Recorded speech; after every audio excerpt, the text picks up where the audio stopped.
So many people believe that there's an expiration date on creativity, on renovation, on dreaming something new to existence. They think that if it didn't happen by a certain age, it's too late.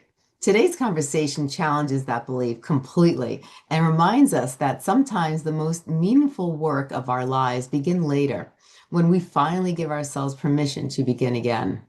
Now, before we begin, make sure that you're following The Advisor with Stacey Chillemi. And if this episode inspires you, please share it with someone who quietly wonders if it's too late to start over.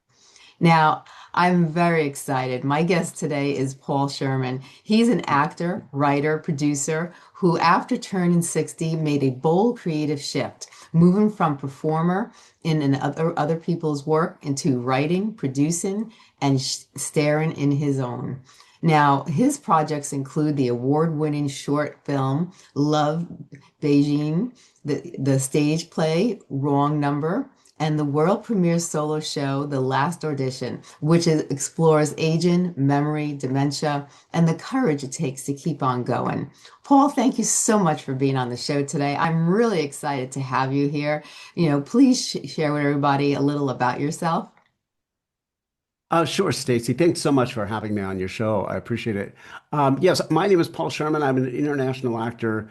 I've acted the U.S., China, UK, soon in Australia. My first time in Australia. Um, as an actor, a lot of times, I'm doing a lot of work here in China. There's many opportunities to do something called vertical dramas, which is a kind of a new thing on the market.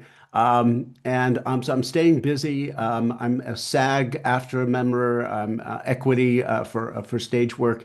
But creating your own work is something that I've never done before. And so recently I've started doing my own project. You mentioned Love Beijing was a short drama that we filmed in Beijing with Chinese actresses.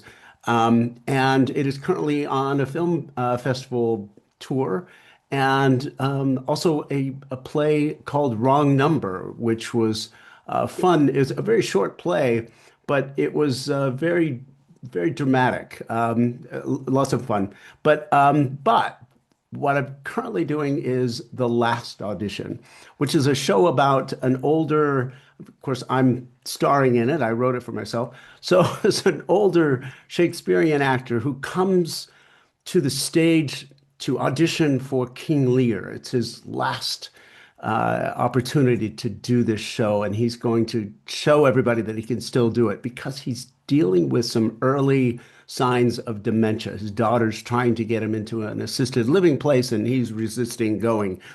But what we find out is maybe this audition is just all in his head. I don't know. So you'll have to come to see the show if you want to learn more about that.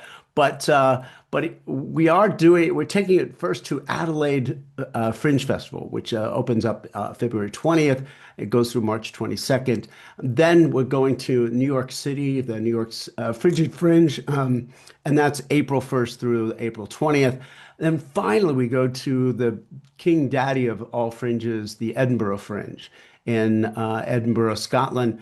And that is August 7th through the end of the month there. So I'm very excited. It's a play that I've written. I'm starring in it. And this is my first time going to the Fringe, first time doing a world tour. And I'm not a spring chicken. So I'm excited, but scared to death. So yeah, embracing the fear. So yeah, that's a little bit about me. Now, Paul, I want to start this with the idea of renovation. You didn't stop creating, you expanded. After 60, you shifted from being just an actor to generating your own work. Like, what was happening internally that made you realize that it was time to begin a new chapter? Well, I was, like I said, I was doing a lot of work here in China, vertical dramas. They're amazing opportunity as an actor. Anytime you can get in front of a camera and be comfortable with that set. In America, when I was doing union work there, I worked in Atlanta and New York City. Um, Doing auditions, doing jobs are few and far between as a professional actor, unfortunately.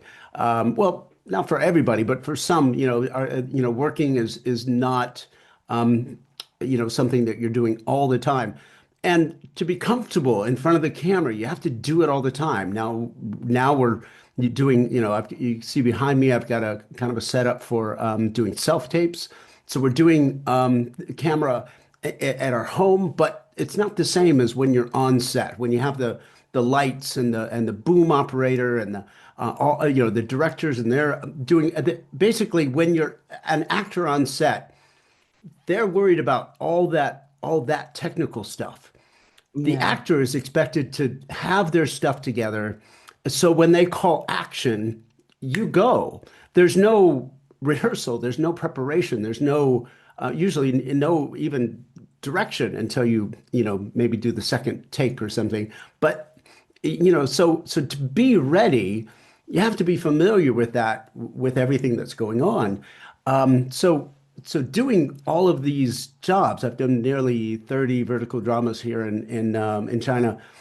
It gives me the opportunity to be very familiar on camera, very familiar with all of that. In fact, a lot of that, and because you're so focused on the other actor, that kind of goes away, and you don't even pay attention to it anymore. And that's the benefit of doing it over and over. So I love that, but it's like a soap opera, you know. It's very dramatic, very, melodramatic and very, over the top kind of acting. And so it's not something that I really want to do when I grow up.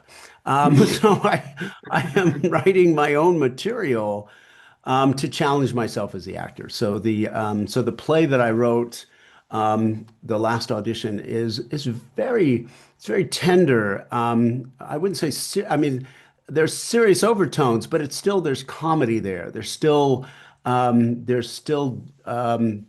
but it's not over the top. Everything is very subtle, and the reaction on the audience. It's only 1 hour long. It's a very typical for a fringe festival to be an hour.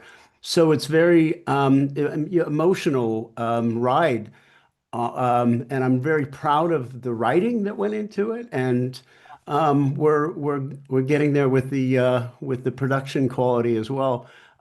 So yeah, I'm excited to get this in front of the audience. The first audience that we have, we'll be doing a couple previews here in Beijing, and Mhm. and then taking it on to Adelaide. So I'm excited to see how the people in Adelaide respond. And of course, doing Shakespeare in New York City, that's a little nerve-wracking, but I'm excited to give it a go. So I love yeah, that. That's amazing. yeah. Now, there's a cultural message that renovation is only for the young. Why do you think it's so important to challenge that? And why do you think that people gain creativity and emotionally when they allow themselves to reinvent themselves later in life? Well, it's yeah, I mean, when you are retired, I'm kind of semi-retired. It gives you I mean, when you're younger, I think it's actually harder to do reinvention. It's harder to because you have a job, you have a career, you have a family, you have kids, you have responsibilities. There's things that tie you down. But the problem mentally when you get older in doing that is that, you retire from the job and, you get the Netflix subscription and you sit down and you putter around in the garden, do this or do that. But it seems to be the end of, your responsibilities. And so I wouldn't say everybody, but a lot of people tend to stop. There are many instances that I found that, people they retire and then they, you know, have serious health problems or other kinds of problems. What happens is that the transition from having a career to not having a career is very disruptive.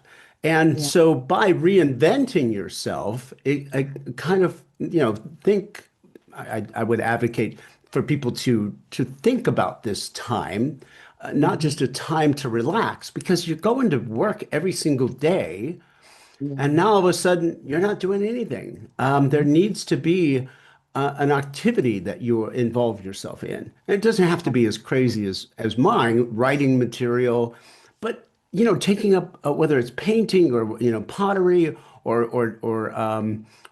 travel. There's all these opportunities, all these things that you do. Of course, Yeah. I'm from a huge travel background. I used to be a flight attendant. I own a travel agency as well. So I always advocate for people to travel during their life, not to wait until they retire. It shouldn't be something that you wait to do. Do it now, while you're Right. still young. The typical picture of the old couple who has fallen asleep on the gondola in Venice, because they're old, and it's the time to do the romantic Venice gondola ride is when you're younger, and so go and travel, but have that ability to reinvent yourself. Um, you know, plan for it when you're retiring. Plan for that inevitability of having gone from a busy life to a sedentary life. So I'm choosing to do that with writing. That's my creative outlet, and doing a world tour. How do you do a world tour? Talk to me in 6 months and I'll tell you, because I don't know. I'm making this up as I go along. It's just something that I'm learning as I'm doing. So, just embrace the fear of not knowing how to do it. So, my kids and I, little digression here, sorry.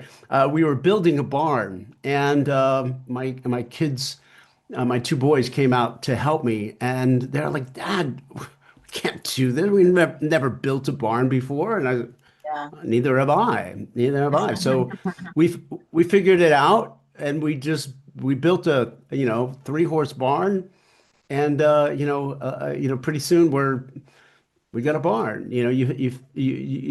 Just because you haven't done something doesn't mean you can't do it. So Exactly. embrace it. So true.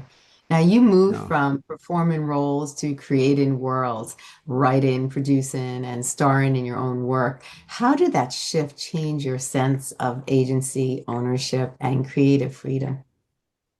Oh my gosh.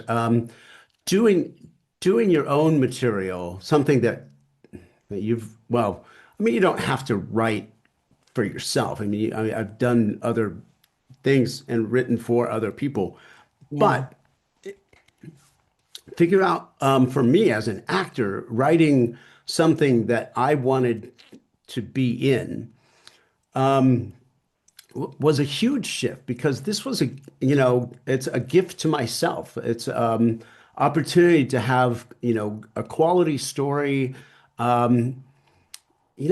am not, I mean, oftentimes you'll get work material from other people. They're all about making the money.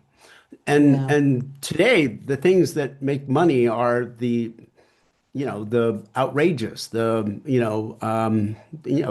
the vertical dramas. They're melodramatic.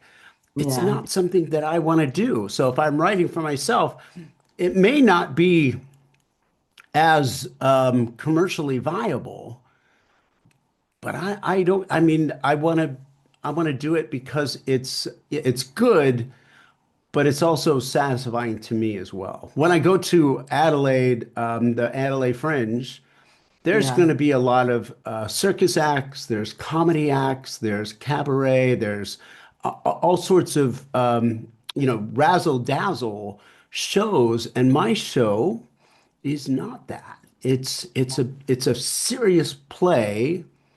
I mean, it does have comedy. I don't want to rule that out, but it does have comedy. But it's basically a serious play about an old guy in dementia and his relationship with his family.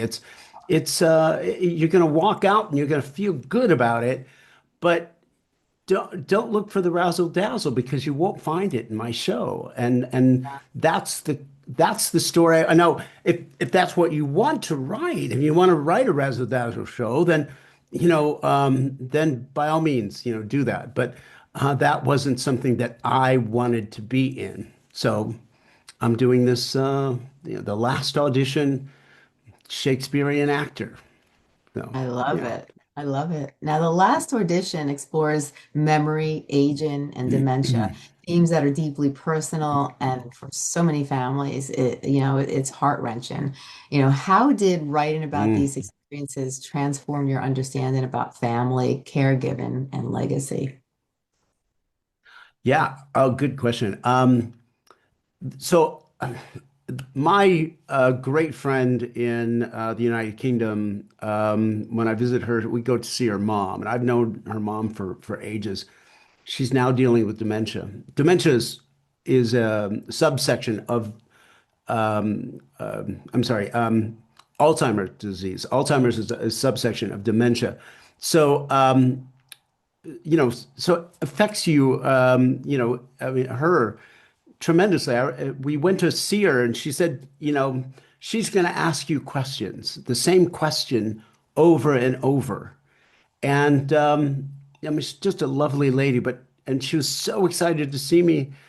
But then she, looks into me in the eyes and then she asked me this question. I forget what it was, and we talked about it for a while. And a few minutes later, she asked me the same question again with the same. She had no idea that we had just talked about this. A few minutes later, she asked me the same question again. It was, I mean, it's kind of, it could be funny but it's my friend who's living through this. It's her mother who's dealing with this on a daily basis. She would do all of these different meals. I mean, I mean, bless her, the mom is still living on her own and taking care of herself, and she and her sister are taking care of their mom, but but she has the dignity of being able to live by herself. But they'll write like a note, like here's, they would give her lots of different meals. They would prepare all this and write a note saying, eat the yogurt and eat the apple or whatever, said. Well, then Yeah. they would come back and like all the food was gone. What happened? Well, they realized that she would read the note and do, eat the stuff, and then she'd go and forget and look in the refrigerator again and see the note and do the thing. So she was eating all this, prepared food in one day where it was meant to last, several days. And Yeah. that it's just real sad to watch somebody that you love and care for going through that memory loss. I actually, the reason why I came back to China, I lived here for a while in Beijing. I worked for the Universal Studios in Beijing and worked in the Wizarding World of Harry Potter, doing the Ollivander role, which we Mhm. actually performed in Chinese. I was, speaking Cool. Chinese and doing this short show in the I was a wand keeper in the Ollivander wand shop, and but all the Chinese that I learned was all about wizards and wands and stuff. It wasn't really practical. So when there was the actor strike and the writer strike, I thought, well, let me go back to China and learn, you know, useful Chinese. Yeah. And but part of the reason why I did that is because I've heard that learning another language is a great way to make sure that you don't have to deal with dementia. It's, using your brain. So I thought, well, let me go learn Chinese. So, and then came here and met my wife, and so I've been here ever since. But that was the impetus on coming back here to learn another language, was because of my fear of eventually or possibly having dementia. Learning all these lines, doing all this creativity. Hopefully, it's keeping my brain active, so that I'm keeping dementia at bay. But dementia is there's they say that by in the next 10 years, I might get my statistics wrong, but by 2035, the number of dementia cases will double Wow. in the world. And so it's definitely something to worry about. It's definitely something to concern ourselves about it. And I mentioned my friend in the UK who's taking care of her mom. The number one people that are affected are the caregivers, whether that's a professional caregiver or a family member. Those are the unsung heroes. Those are the people that we need to stand up and applaud because they're doing the hard work that's behind the scenes, the people that you don't see usually, and so bless them for their compassion and ability to deal with that day in, day out. I don't know how they do it. It's amazing. So, It is amazing. And it is very hard to be a caretaker. People don't realize what caretakers do go through, but it's a lot to take care of a loved one, especially when you feel so powerless. It's like you can't. The only thing you can do is comfort them, care for them, love them, and give them as much encouragement as you can. But to yeah. be there and to have to watch them and not be able to, make take a magic wand and make it go away is very hard, Yeah.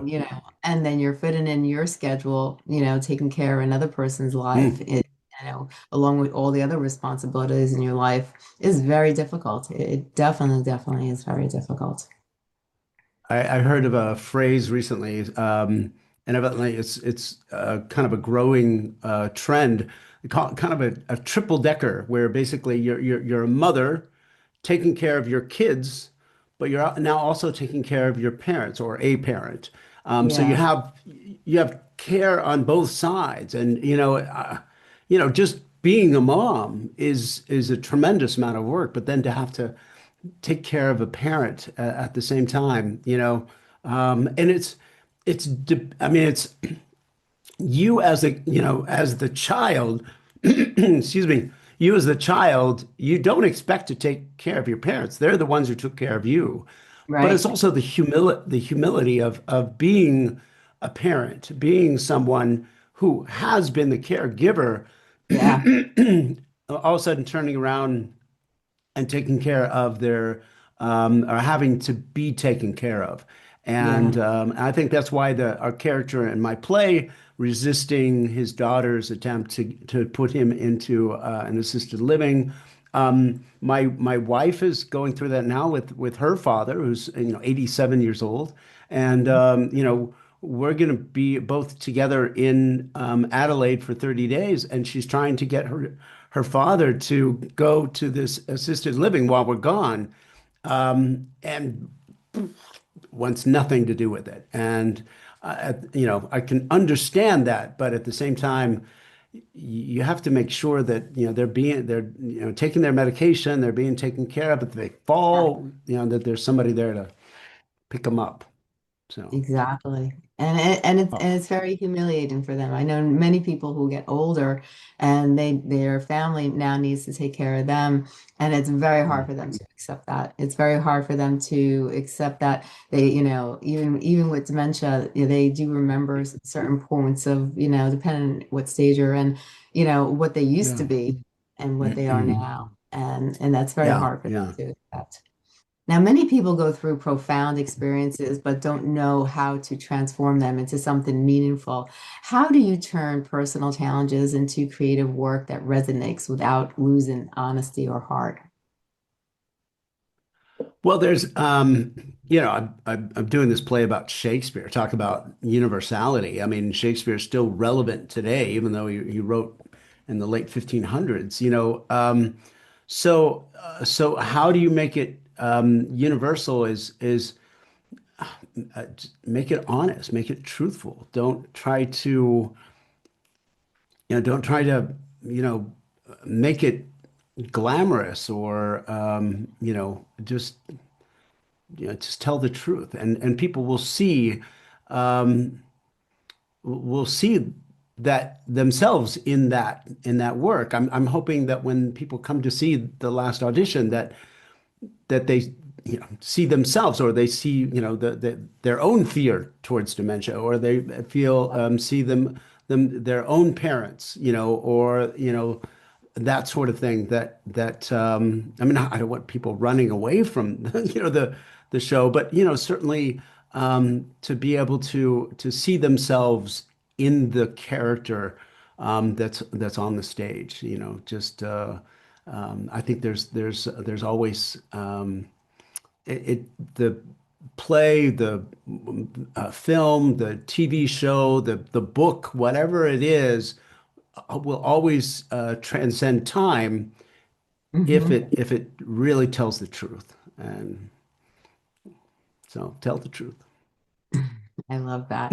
Now, there's something incredibly vulnerable about stepping into a stage alone. What did it take emotionally and artistically to commit to a solo show? And what did you discover about yourself through this process? Wow. Yeah. It is. It I wrote another play. I wrote a play, kind of a father son. I was divorced. My children were greatly affected by the divorce. I think divorce is just horrible, on the kids especially. We always say kids are resilient. Yeah, they are, but it's like, it's you send your kids off to war, they're going to be affected, and divorce can be a bit like war. And so I wrote a play about a father-son relationship. It was very honest, very heartfelt. I really wanted to do it, but the practicality of doing a two-person show, if I did it in Adelaide and then took it to Edinburgh, which was the original plan, then I would have to worry about finding an actor that could do it in Adelaide, time to rehearse, all of that stuff. Plus and these things are so expensive. I mean, to do, I'm doing transportation, housing, paying for the venue, just all the advertising. Oh my gosh. I mean, hopefully I'll make money back with the ticket sales to break even, Yeah, but you have to be ready to lose money on the prospect. But to add to that, to another actor, having to fly them, here, there, it was just not practical. So I decided that I would write a story with just one person. I have never done a solo show before. I've never been the only person on stage for the whole time. I've done major roles where I'm predominantly, the main, or the one on stage. yeah, But I've never done a solo show, which walk on at the beginning. It's all me. I mean, there's other characters in the show, but they're basically, voiceover. So there's different, there's my daughter on the phone. There's, the stage manager and different people that come in as voiceovers. So there's other people to react to, but predominantly it's me. right, And you know, so one, it's a lot. It's a lot to memorize. It's a lot to have that focus on me the whole time. It's a blessing to have another character there and have another actor to react to right. and play off of. Plus, you're only doing a portion of the lines, not all of them. Yeah, So it's just, I do a portion. I do different play, even though it's an audition for King Lear for him. He does do Hamlet and some Macbeth and other Shakespeare plays, little snippets from different ones. I mean, he's been a Shakespeare actor for a long time, so he's got a lot of Shakespeare in his head. But it's yeah, it's just, I think that's the big thing with doing a solo show. it's all you. And so, yeah, so I better have my stuff together, and a lot of these times you're not only doing the show itself, you're Yeah. you're going out. They do it in it's very famous in Edinburgh and the Royal Mile where people are flyering people, say, hey, come see my show, come see my show, and you're talking about your show, several hours before your show starts to try to get them to come see your show.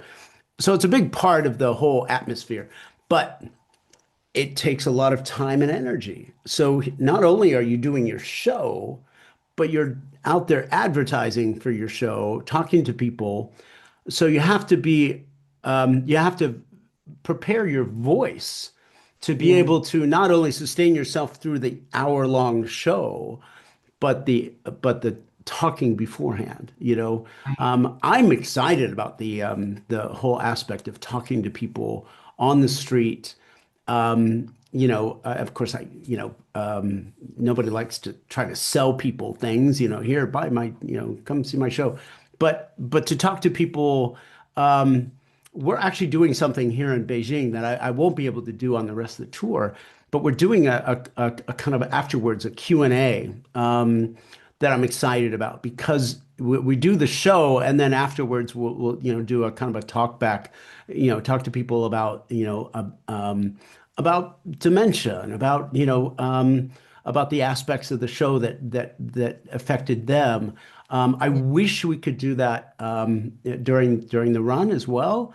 Maybe there might be a opportunity to say, "Hey, meet me over this bar for a beer, over here for a coffee, whatever." Maybe there might be those opportunities, but that excites me to talk to people about these things. Because I love to learn, and so I wrote a play about dementia. It doesn't make me an expert on dementia. I've learned a lot, but I don't know your story. I don't know what you've gone through, and I'm very interested to hear. Yeah. But yeah, does that answer your question? It does, and I hope it it's does. a I great hope it does. answer. Now, for someone listening right now who feels stuck, uncertain, or afraid that it's too late to pursue something new, what would you say to them practically, and honestly about beginning again? If you're waiting for permission to do it, I'll give it to you. Just go do it. Um, just do it. Yeah. I mean, there was I remember reading a story about a woman who was 55 years old, and she had always wanted to be an attorney. Hmm. But she's married, taking care of her husband. Her husband passed away. Now she's 55, talking to her friend, saying, "Well, I've always dreamed of being an attorney.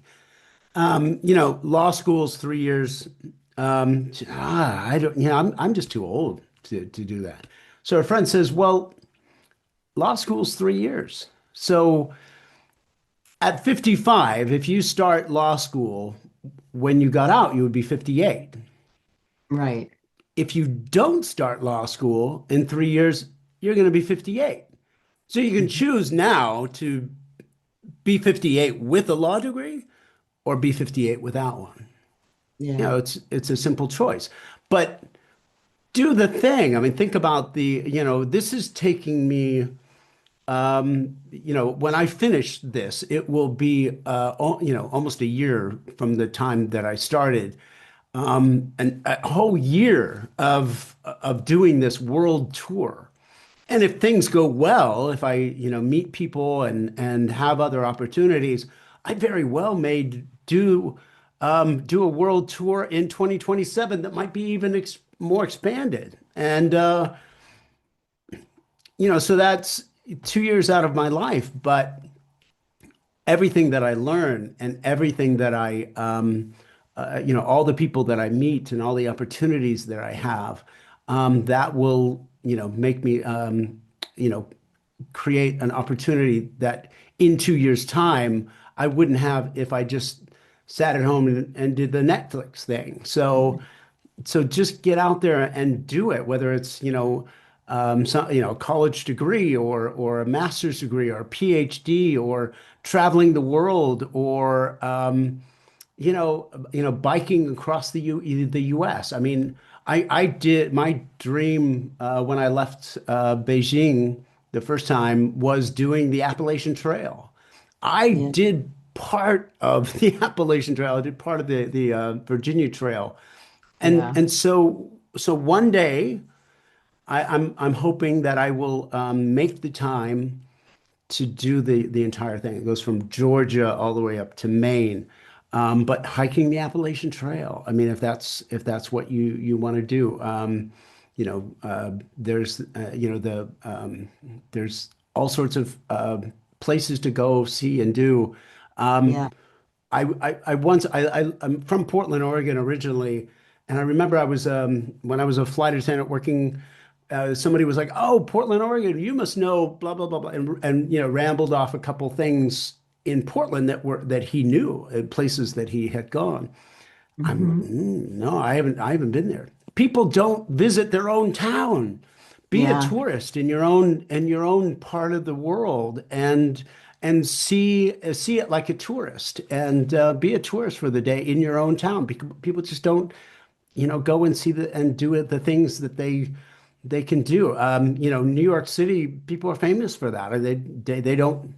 They don't want to go where the tourists are, so they don't do Yeah. it. But just be a tourist for, a few days and see your city, wherever that may be. So, I love that. Now, Paul, what stands out to me is that your story isn't about chasing youth, it's about honoring your mm, experience. It's proof that creativity doesn't fade with age, that it actually gets deeper and it deepens.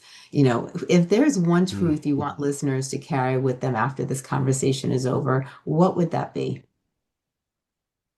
Well, I think that, and I recently wrote some little articles that I posted on my LinkedIn page about um, about the myths of aging. In fact, I read an article about you know 7 myths of growing old. Mhm. But what resonated for me was that not only that these myths are wrong, but what happens when society believes them? What happens when, oh, well, yeah, when you get older, it's harder for you to learn. That's a Yeah. myth. Oh, when you get older, you're gonna start forgetting things. That's a myth. But what happens when you believe these things? You believe that your body is gonna. I mean, look at Dick Van Dyke from Crime and Sick. He 100 years old and he's still going. And so we have the capability to be better when you're older, to be more alive. Now, Right. when I was younger, I was a younger actor. I was actually, I mean, it happens a lot when you're younger. You're cast to be an old man, and um, so I found the number one thing that can make you old, or make you appear old, is to have pain in somewhere in your body. And so I actually went to a chiropractor and talked about back pain. And so I acted as though my back was really bad. And yeah, sure enough, I I looked like I was old. So take care of your body. And when I was hiking the Appalachian Trail, I was very careful because I knew that if I slipped and fell, my father had a hip replacement, and he had a walker and everything. I mean, it's just it's you're very close to having an accident, and that accident could cause you to age tremendously over a short period of time. So be careful, but that means also to have a strong body. Swimming is a great exercise because it's a non-compact, and so you're less likely to injure yourself in in the process, I started a running group. I wanted to have a goal of running a marathon, and so I did. But I had trouble accomplishing that goal. So I started a running group. Jeff Galloway is amazing runner, marathoner, Olympics and everything. But his thing is a run, walk, run. Very easy. A lot of people that run have this mentality that, well, if you're not, people that run, walk, are not real runners. You're not a real runner unless you could sustain your running. Well, that's a bunch of crap. Mhm. Excuse me. So, but the run, walk, run method, which he happily employs, Jeff Galloway, says you got to, heal yourself. And so by running, having a period, it could be 30 seconds. You run for 30 seconds, walk for 30 seconds, run for 30 seconds, and just doing it, whether it's a minute or 2 minutes or whatever. But you're giving your body a break Right. while you're doing this. But the point I wanted to make was there were some people in my running group that just felt it just feels too easy to do the run, walk, run. It feels too easy, Yeah. like you're taking a. So they would like, well, what if we just did more? We just, pushed ourselves and did more. I said, well, just stick to what Jeff says. Just do that.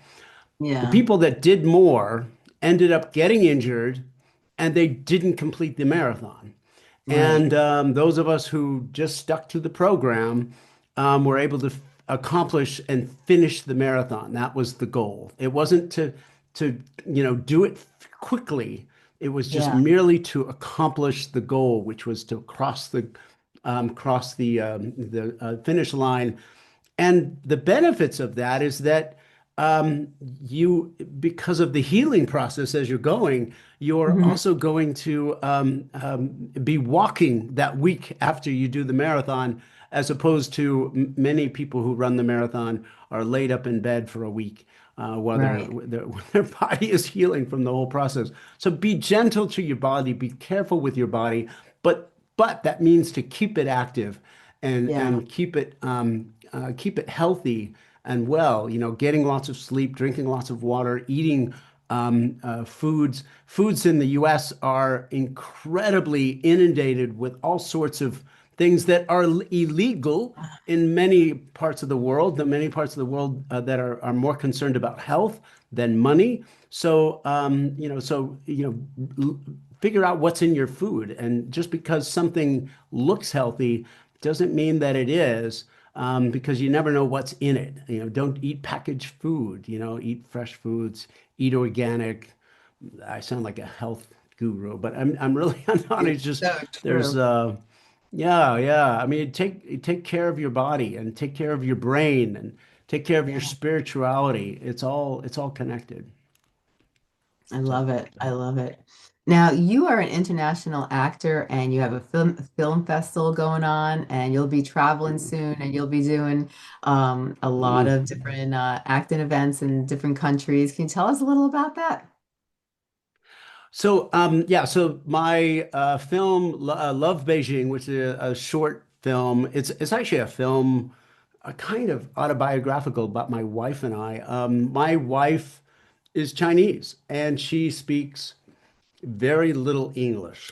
I'm American and I've studied Chinese, but I still speak a little bit. So So one time I was visiting a friend of mine in Beijing, and she's a French filmmaker, and she was like, "How do you do this, you and your wife? I mean, how can you communicate? She doesn't speak English, you don't speak Chinese. What do we?"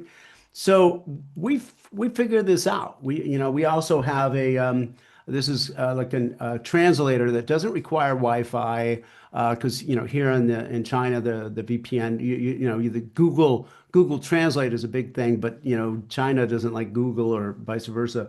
So we Yeah. have a translator that we can use for more difficult things where she's learning English, I'm learning Chinese, so we're working on those. But the comment really kind of struck me. It was like, how can you?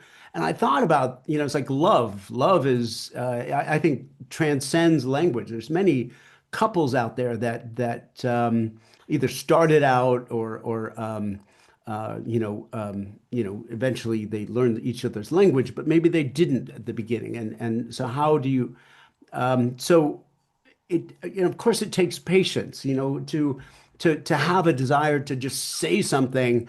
You Yeah. have to be willing to wait for this, translator. I mean, it's pretty quick, but Yeah. some people just don't have the patience for that. Right. So I wrote a script. I actually wrote it. I was on the train from Beijing. I live in a town called Shenyang, which is in the northeast of China. So it's about a 3 hour train ride. And in that 3 hours, I basically wrote this script, which I love Beijing. And it's about an American, older American. I wrote it for myself to be in. And I'm a tourist in Beijing, and I'm actually looking at a map, trying to figure out where am I going to go. And I meet this young Chinese woman who is a tour guide. And so she's just gone through the scene with her mom. Her mom, of course, is Chinese, and her mom, we don't find out why, but her mom's living with the daughter, and the daughter's like frustrated because the mother, is just driving her nuts. It's her apartment, it's the girl's apartment, and a mom is like, oh, I just need to, get my mom out of here. This is crazy, Yeah. and then her tour cancels. So on top of all the frustration with her mom, there's frustration about the tour, her job canceling. So she sees this American looking at the map and like, can I help you? And her English is really good. I mean, she's Chinese, but her English is because she's a Yeah. tour guide. And so she's talking to this guy, and and they end up doing the whole weekend, just going here and everywhere. You see them, the Great Wall of China, the Forbidden City, and all the sites in Lama Temple and everything in Beijing, all the things to do. So they go on the tour for the weekend, and it's like, ah, this is great, but we didn't get to see everything. Right. So what are you doing next weekend? Oh, I'm busy. And the girl invites him out to dinner. And he's like, ah, I could be your father. So we're Hmm. we're thinking that, this is either she or he, you have designs, because the older guys are always going for the younger women, right? So Yeah. that's what Yeah. you think is happening here. But no, no, no, I'm gonna have dinner with my mom on Friday. Why don't you come over? So he goes over and meets the mother, and the daughter has to go to the shop and get something. And in the meantime, he pulls out his translator, and they're talking. The daughter comes back, and they're just laughing, having a great time. Well, 6 months later, they end up moving out together. And so now the end of the story is the daughter's all alone and going, oh, I wanted my mom out, and now I got She's what I out. wanted. And now anyway, it's a real cute story and has a little twist. The twist is the fact that the guy isn't a predatory old man like some are. So, so he ends up having a great relationship with the older Chinese woman who doesn't speak very much English, and he of course doesn't speak Chinese. So they figure it out. So it's a